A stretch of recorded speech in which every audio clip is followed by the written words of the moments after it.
Hey, by the way, tonight's game, New York wins that outright. You know he's on top. Million subs, he never gonna flop. Out of Chicago, where the streets don't sleep. Betting on games, making cash real deep. Crystal ball for sports, he knows the lines. He's a sports aficionado, the money he finds. From football to basketball, he's always on point. Predicting winners never disappoints. He's got that hustle, that Chicago vibe. Making moves on the streets, cash on the side. With E, you know it's always a bet. He's the king of the game, never forget.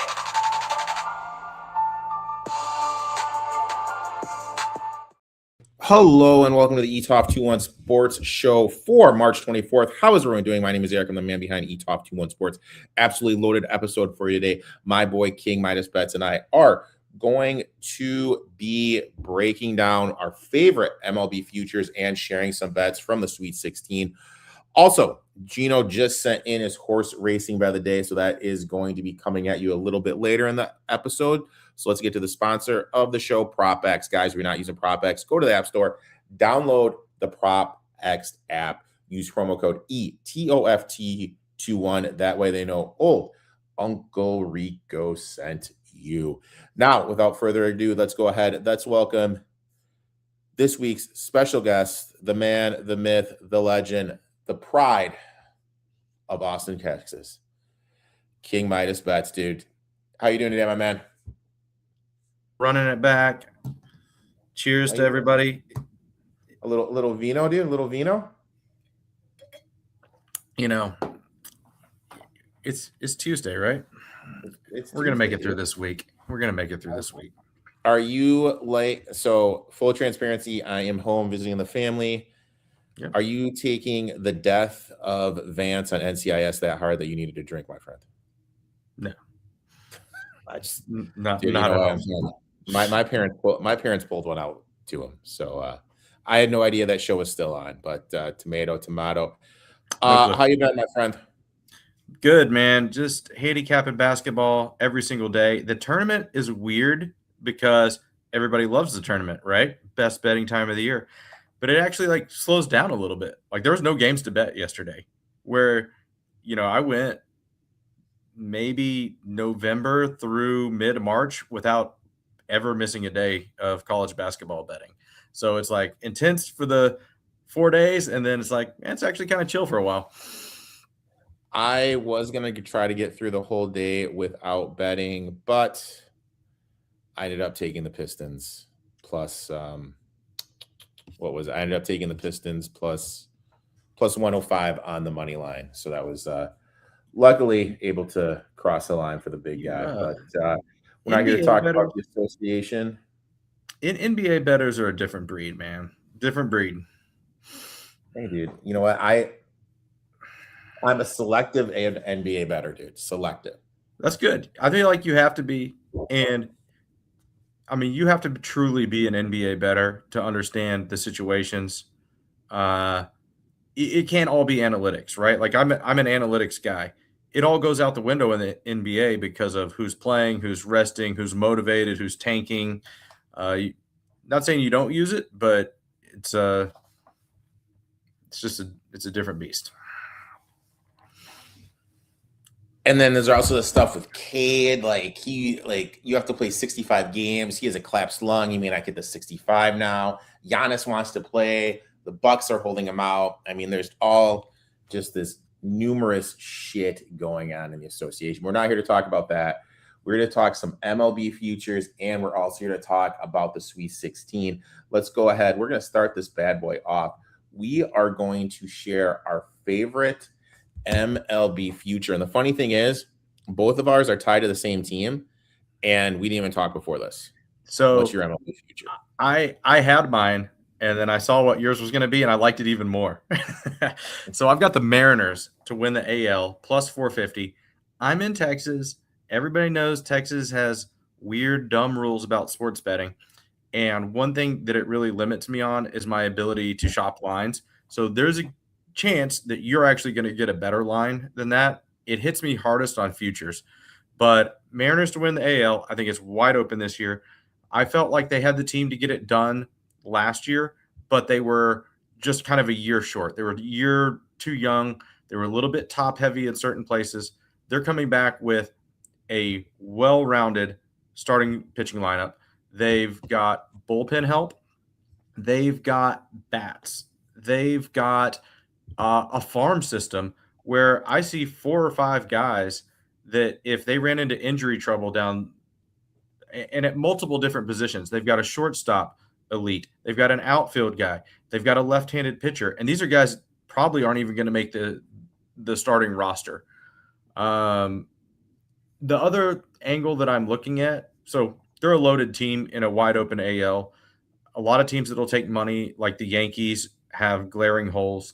The other aspect is the path to the playoffs. They are now minus 150 to win the division. There's a good chance that they're going to get a good seed. They're going to be getting some rest, some home field throughout. I see that line, and I'm all over it. And the reason I'm going AL and not World Series, the Dodgers are lurking, man. So I can just avoid that scenario. And even if they were to make the World Series and you took World Series, you're getting better odds. I don't love it because it's hard to hedge against the Dodgers, who would be heavy favorites. So to hedge it, you're betting a team that would be minus 220, minus 250 to win that series. You don't get a lot of value there. Just stick to the AL. Blue Jays, I think, are actually probably their biggest competition. I like it. It ties right into my bet. Anyone who has followed me knows I've been a Brian Wu guy for a while, and this is a year I'm going to go with the ladder. I'm taking Wu over 200 Ks at plus 230. Wu strikeout leader at 55-1, and Wu would be the first one to 100 Ks at 80-1. Posted a 9.55 K to 9 in 2025, not a fluke. When we look at it, 195 innings, 205 Ks. I think that's a baseline. That gets over 200 without anything crazy. Seamer, 196 Ks. Zips composites having 197. Range cross systems having the bottom at 191, the ceiling at 208. He's right there on the doorstep. He averages about 6.6 Ks per start last season. Give me 15 starts, that's 99 Ks. That puts him right in the mix early June. Meanwhile, Elite Aces sometimes wrap up slower or get managed early in the season. At 80-1, we're not hitting probability. We're just betting a path, and Wu absolutely has one. And then when we look at the late season stretch, we need to remember Wu got hurt last year. He wasn't part of their rotation in the playoffs, missed the back part of the season. When we look at Seattle's stretch to end the season, Rangers, Athletics, Angels, and Rockies. Okay, so you're going to be against the A's and the Angels, high whiff lineups, T-Mobile Park, pitcher friendly, padding that 200 number, making a real run late September for the lead. 30 starts, 186.2 innings pitch. Projected 32, that bumps it up to 195. Stability, consistency, no innings caps concerned. That's what you need in a K leader. And this isn't random. It's laddered, and everything in my head makes sense. He's been on the doorstep. He was 13th in Ks last year, and he didn't even play a whole season. To me, I think he get up to 220. We know that these other pitching arms, they could have injuries. You know what I mean? It's just, there's a path there, and with the path, I am interested in it. So, I'm going to take a shot here. I'm going to ladder Brian Wu up, and even if he doesn't get hurt, the 200 Ks, I think, is just all the sense in the world. Some of these numbers we're talking offhand with props. If you dig, you can find these props that at great numbers totally make sense with a path, and that's what you want. Yeah, I'm all for it. If he has the season that he's capable of, like you're talking about, with that rotation, Castillo, Kirby, Wu, Mariners are going to be tough to beat in a division that I really don't expect to even be that good. I love it. And then the other thing we need to watch is when we do these bets, you have to look out. So Wu is 20-1 to win the Cy Young, but he's 55-1 to have the most Ks. He's not going to win the Cy Young unless he has without he's going to be close, right? Yeah, you know he's going I mean? to. Yeah, it's kind of like the Pittsburgh Pirates are 4-1 to win the Central, but Don Kelly's 10-1 to win Manager of the Year. Yeah, if they win the Central, he will get the Manager of the Year. So I mean, when we do these futures, we got to look, but we got to look like if this happens, what else is going to happen, and maybe that right there, that's where we're going to get the value from. I know we're picking basketball. Do you have it? I'm a Cubs fan. I got my good luck Cubs hat. All my Cubs stuff. Cubs going to win the NL Central from an unbiased opinion, or are you taking that Pittsburgh bet? I think the Brewers get 4 in a row, dude. We stole their coach and it didn't even matter. It's unreal, dude. It's unreal. That just proves that Murph was just doing everything. And it's the thing that's really going to be interesting is they have this kid who's 19. He's going to start off in AA, Jesus. This kid is supposed to be the next Juan Soto, shortstop, electric. With the lingering lockout next year, they just go for it with him. Do they bring him up? You know what I mean? Like, because the one thing that Brewers do is everyone talks about small ball, developmental, and everything. The Brewers last year had the best record in baseball. Mm-hmm. You know what I mean? They literally had the best record in baseball. Yep. And everything is developmental. Jackson Churio, phenomenal. Christian Yelich, they got for cheap from the Mariners. I mean, this is a team that you want to look at the small market teams that just compete. They just do it year after year after year after year. So my argument for the Brewers as a Cubs fan is not that analytical. It is the price you're getting, which I think is like close to $250, something like that, to win the division. There's no competition, in my opinion, other than the Cubs. I don't think the Pirates have enough depth to really compete. It's the team that had the best record in baseball last year. Yeah. That's worth a stab. And they continue to do it year after year. It's not even just last year. They win the division every dang year, and you're getting them at great odds. I'd bet the Brewers. It makes all the sense. I'd bet the Brewers. Another one I'll give out here, and we're talking off air about this one. Tyler Sortson is plus 300 to have over 100 RBIs and 150-1 to have the most ribbies. Now, Kurtz is going to be back in leadoff, so like his RBI production is naturally going to drop down a little bit. Rocker is going to be batting behind Sortson in the lineup. That's just natural protection. It was a mild summer in Sacramento, California last year. Weather projects it to be hotter. The ball's going to be flying out more. I know for me, early on, I'm going to be targeting Athletics overs until the books adjust. I think there's a real path there at 150-1. Sortson most ribbies, and even though I'll take 300. Now we mentioned there's obviously injury concerns and whatnot, but with the A's having a struggling pitching staff, I mean, dude, that's something that definitely interested in. Let's go ahead. Gino just sent in his horse racing bet of the day. Let's see what Gino has cooking for us. One of the big races this weekend coming up is at Gulfstream Park. It's the Florida Derby, one of those big Kentucky Derby prep races. It's going to be a 3-horse race, really, on paper, between Commandment, Nearly, and Chief Wallaby. Those 3 are going to take the money. I don't think Commandment's getting as much respect as he deserves for having won the last 3 races in a row. A lot of folks are kind of looking at Chief Wallaby as the horse that's got more upside. I think Commandment is just rock solid. He is 5-2 on the morning line of the 3 horses. I wouldn't be shocked if those 2, him and Nearly, are second choice, and Chief Wallaby gets a lot of the money. So this weekend, Florida Derby time, I'm going to Commandment. And what will probably be a race where a lot of people are using those 3. If we could get a little separation there, that'll be nice in all of our exotics. Best of luck. Make sure you give my boy Gino a follow at It's Me Gino B. Now let's get to the entree here. We got through the appetizers, we got through the salad. Let's get to the entree. Sweet 16 is coming here. We each have some bets. And you know what? The first bet, I will give you props because I had them last round plus the points and the money line that got it done for me. Talk to me now.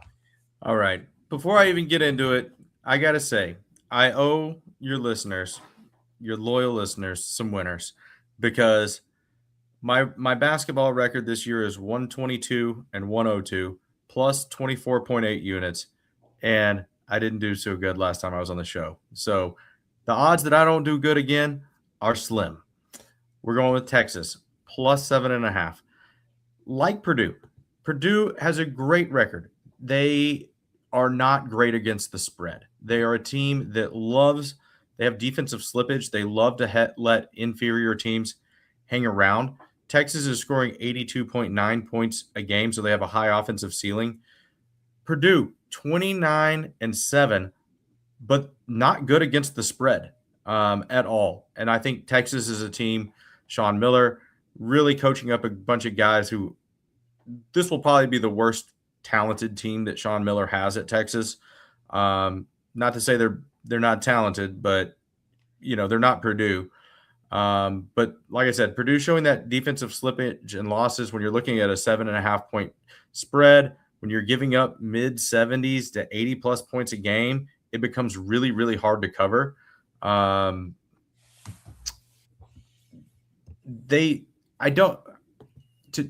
To win this, to cover this, they're going to have to get late defensive stops. And I just don't trust them to get that. Texas is a team that can make a mess of a game if you let them. I think Purdue wins, Texas covers. Yeah, this is an interesting game. I really didn't really know what to do for a side here. Full transparency, I do have a Purdue future to make the Final Four, so I think I don't know. I may have a small hedge out of it. I was able to get that, believe it or not, 14-1 when they hit their little mid-season stroll. But in that bet, I just went Lawyer under 14.5 bets. 19 points per game through tournament games, 8 for 12 on 3, 11 for 16 from the field, coming off a 24-point against Miami. Elite efficiency, but unsustainably hot. This line is reacting to recent production, not true scoring baseline. After scoring 20 points plus this season, he averages 12.4 the following game. That's a pretty clear trend, big spike, then a backdrop. We're asking him to clear 15 again in a tough matchup. Texas thrives. They have this 3-guard lineup, athleticism, ball pressure, ability to attack weaker defenders. That matters because Lawyer is going to be target defensively, and here's the real path. He gets attacked, picks up a foul, has fatigue, can't get off the line. Or maybe Prater just says, dude, I can't play this guy. This guy is such a liability on defense. He needs to have a reduction in minutes. Plus, when we look at Texas, they struggled with AJ, a big guy that can get down the middle. They struggled with EK, a big guy. Attacking the rim is where Texas struggles because of their 3-guard lineup. Now, that's not what Lawyer is. Lawyer is a catch-and-shoot guy. I think we're going to see more catches inside, less reliance on the perimeter shooters. Yes, doubles could lead to open looks, but do we really think Sean Miller is going to have the double come from Lawyer's guy? I mean, personally, Smith has shot like shit. I would do it off Smith's guy. I would not let Lawyer get going. The game is at the SAP Center in San Jose. Neutral courts can always mess with shooters' rhythm, depth perception. For a player coming off a red-hot shooting, I think that matters a lot. High usage, high efficiency game, defensive pressure, constant movement, guarding athletic guards. I think that's just going to take an absolute huge toll on his shooting legs or everything. We're going to be fading efficiency, public momentum, recency bias. We're baking on regression tens, a tougher matchup, potential minutes, roll pressure. If Loyal settles back into his normal range, this lands about 10 to 13 points. I'll take the under 14.5 in a classic tournament spot. Hot shooter, inflated line, tougher matchup. Fade the spike. We did it on Sunday with oh my God, who's the guy from Kentucky? Their point guard who wants 0-0. God, who is that fucking guy? Did it with him. We grinded it out with him, but it's just one of those things. Fading a guy after a huge game, and that's what we're going to do in a tournament type setting. So we're going to take Lawyer under 14.5 points. Honestly, I'm a little mad with you about this one because I do have a future on the other side. Yeah, I like Illinois in this one. I have been riding Illinois in certain spots all season, and they have been a cover machine. They're 20-14 for 59% against the spread. Houston, not going to say they're not a battle-tested team coming out of the Big 12 with the top teams, Arizona, coming out of the same conference. But Houston's really only 3-8 against the spread versus ranked teams this year. Illinois has been incredibly consistent, 59% for the year. If you take their last 25 games, they've been covering it 60%. Houston is a half-court, grinded out type team, and I think a lot of times they struggle against better teams that are more dynamic offensively. Think about spacing, shot making, being able to vary the pace. Illinois has got all of that. Those are usually the games Houston struggles. Other side of that, or other thing to consider, is that Houston usually wins by offensive rebounding. I mean, they can dominate the boards, but Illinois has the size and strength to neutralize that. If you look at a typical Houston win, it is offensive rebounding, physicality, front court size, and teams not being able to match up with them in that way. And Illinois absolutely can. Houston's defense is elite, but when they start playing teams that have higher level shot creators, guys who can make their own shot, it doesn't translate as well. They stop getting the second chance points. They stop getting the extra possessions. And when they don't separate on the glass, they don't separate on the scoreboard. And considering I'm getting points with Illinois, I will take that, and I will also sprinkle the money line. I think they're a sneaky athletic team. I will say I faded Houston in the last round, and I lost that by about 30. So I'm not a Houston hater at all. I love Kelvin Sampson, met him in person before. I think Illinois has been one of my teams to watch all year. They're sneaky. I think this comment can match Houston on the glass. I think that's absolutely like the big thing. Like that's in the key. the years before, haven't been able to match them on the glass. We've seen Houston kind of regressed a little bit this year. Offensively, they're better. They don't have the big guy down low. I don't know. This is a real tough matchup for me. I'm going back and forth. Illinois is going to chuck threes, but they get offensive rebounds at the highest rate. How is Houston? Like this game for me is a popcorn game. I need to step back. I really don't know. Like, I'll be honest. Like, I did 2 Survivor ones. Mm-hmm. On Sunday, I was alive until Sunday, and the key thing is you always want to take a team you think is going to lose the next round. You know what I mean? That's like the thing. Yep. So in one of them, I took Kansas, disappointment. Yep. The other one, I took Tennessee. So now it's like I got to map it out where, like, when I initially was going to do it, because there was 4,000 people in this one, I was trying to be cute. I was like, I'm going to save Iowa State to win it all. To win it for the last game. I'm sorry. Yeah. I would say I love Iowa State this year, but I mean, with Jefferson out now, I don't know. You know what I mean? Now I'm rethinking it. My next bet, staying in Big Ten country. Call me a homer. I'm wearing the hat. I'm taking Michigan State here, plus 2.5. Michigan State matches up perfectly with UConn offensively. UConn runs offense heavily through Reed down the middle. Now, when we look, Michigan State can throw multiple bodies at them. Carson Cooper, Jackson Kohler, McCullough. Depth matters. They can rotate, stay physical, even if they get in foul trouble. Guard advantage is the difference in March and where the edge shows up. Jeremy Fears is going to be going against Delamar Jr., who's less than 100%.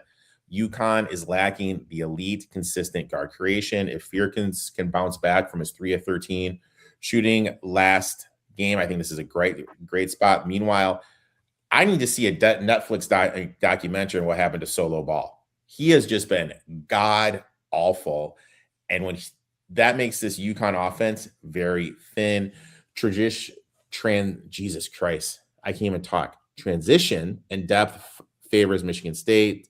Michigan State wants to run, wear teams down, play through depth. UConn is already dealing with some depth concerns, especially with Jalen Stewart potentially being out. He got ruled out right before the game against Furman. We don't know if he's going to play. That becomes a problem against a team that likes to push pace and be physical on the defensive side. Michigan State, I know they had a lot of turnovers last game, but typically they average about 10.8 per game. Izzo's going to make this practice tough with the turnovers they had against Louisville. That if they don't turn the ball over and they correct that, which they did all year, that's going to limit UConn's ability to get easy basket, and the game's going to slow down more on their offensive end, which is going to favor Michigan State. Also, Michigan State's going to have the edge on the rebounds. They're going to be able to get second chance points, going to limit UConn to one and done possessions, be able to control the tempo. Michigan State, 68.4 points a game. They're strong shot contesting. They're physical without fouling. I just think this UConn team, I just think everyone's still caught up on that run that happened 2 years ago. Last year, they're at 9th seed. They lost to Florida. They did have the guy who wore number 33, whose name I'm spacing on. This year, I don't think they don't have that go-to scorer. This isn't the Hurley teams that we're used to. Sloppier with the ball, more reliant on the system than having some guy that can create a shot. You got Colin Carr, elite athlete, matchup nightmare. Fears due for some positive regression. I just think the depth and the pace overall is just going to wear UConn down late.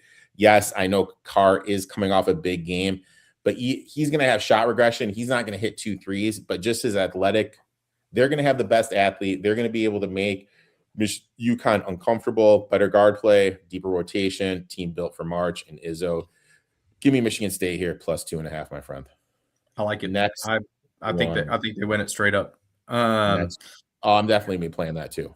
Yeah. St. John's. So all dogs today. Dogs are barking in my world.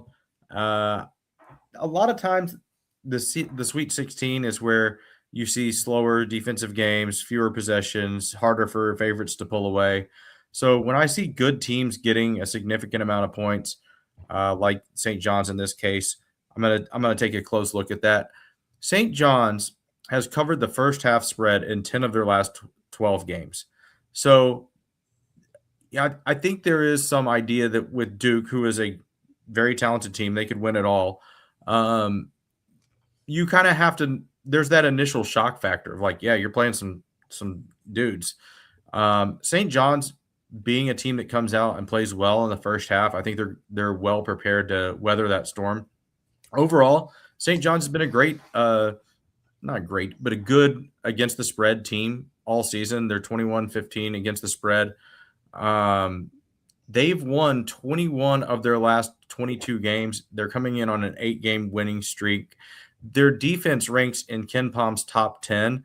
So even if their offense struggles, the defense can keep them in the game. And like I said, the Sweet 16 games tend to be a little bit slower, more physical anyway. Possession by possession type games. I think that fits St. John's great. I mean, it's going to be the style of game that they want to play. And that type of game environment tends to reduce variance, keep spreads tighter. Give me a well-coached defensive underdog like St. John's in that type of environment. I think this could very easily be a one-possession game.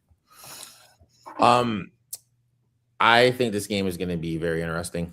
Angle, and if I was to bet it, I would probably lean to the Johnnies as well. But in my thing, what I'm going to do here is I'm probably going to lean to the second half under. I want to see how this first half plays off.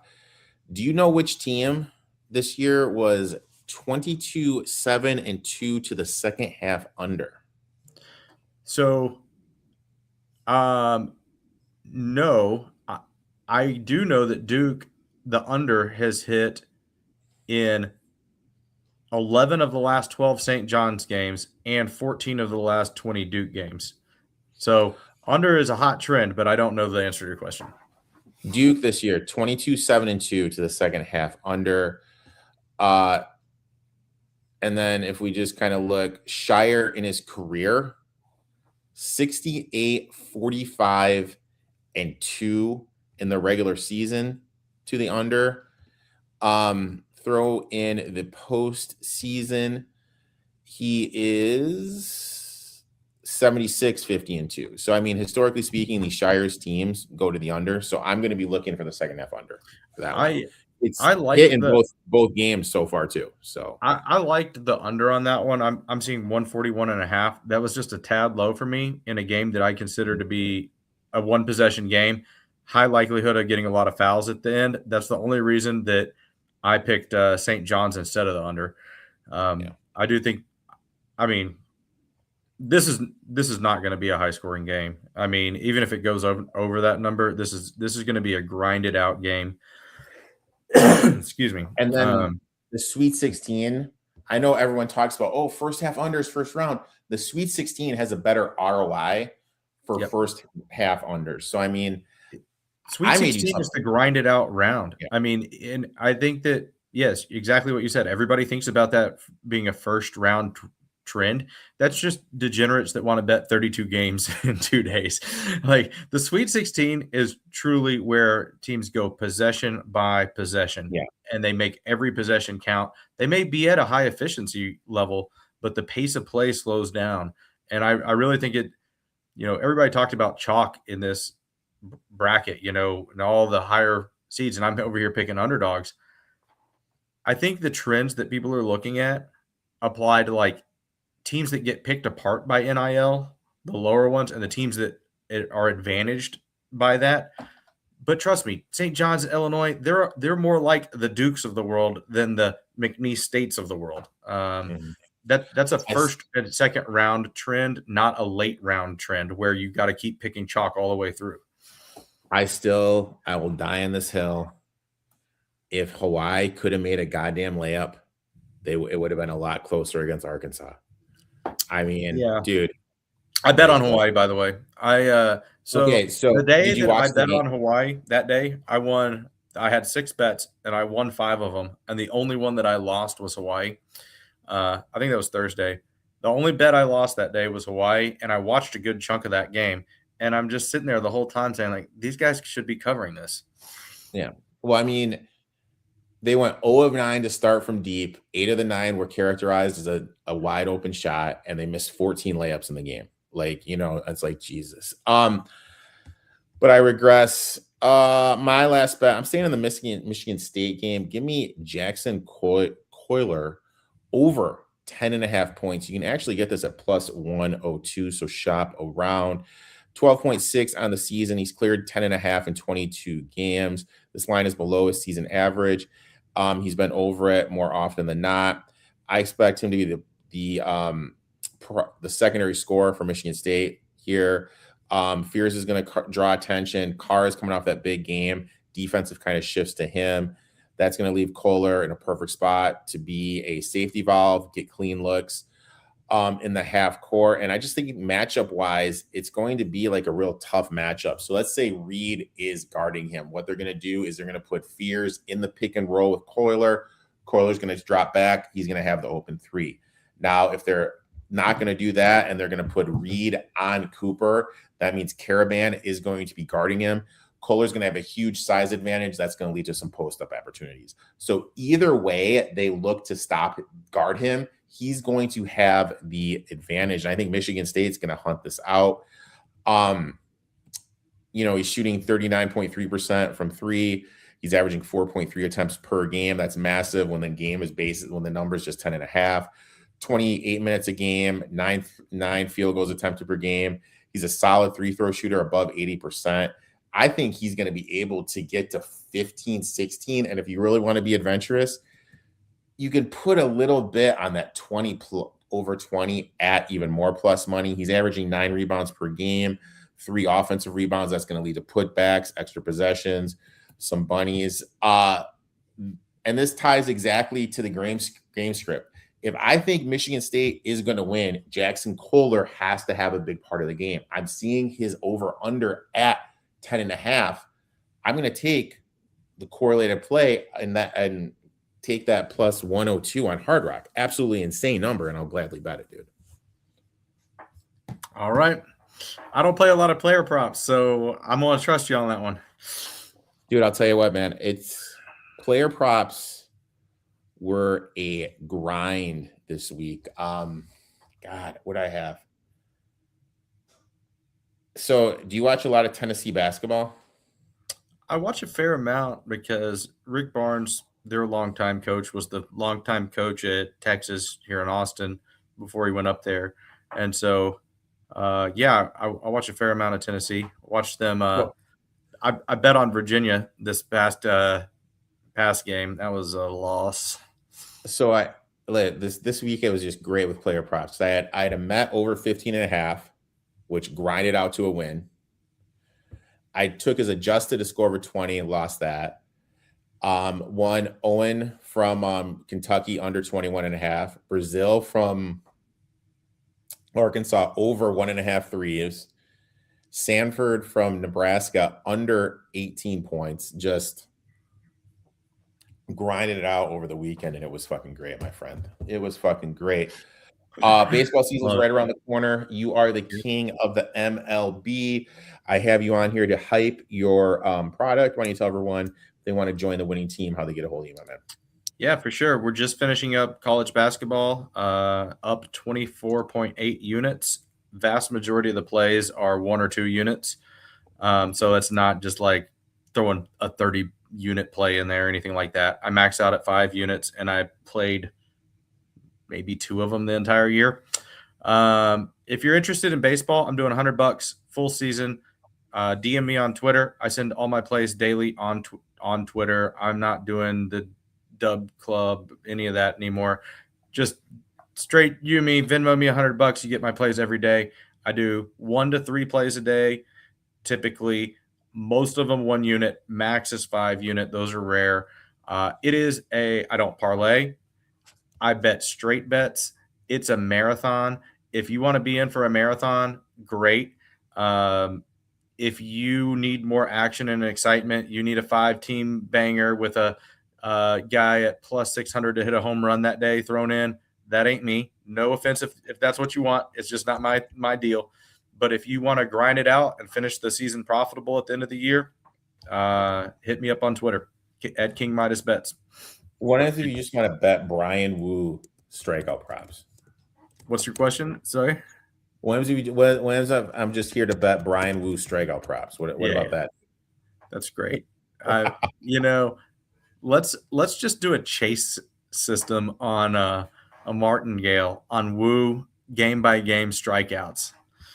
They set it at 7 one game, he gets 6. All right, we're doubling it up next game. See, we can get degenerate with this. The last 3 years, he's the most profitable pitcher on the first 5 money line. I'll have to double check that. But last 3 years, but when the word gets out and the lines get like, the Mariners aren't going to be seeing the same lines they saw last year again this year.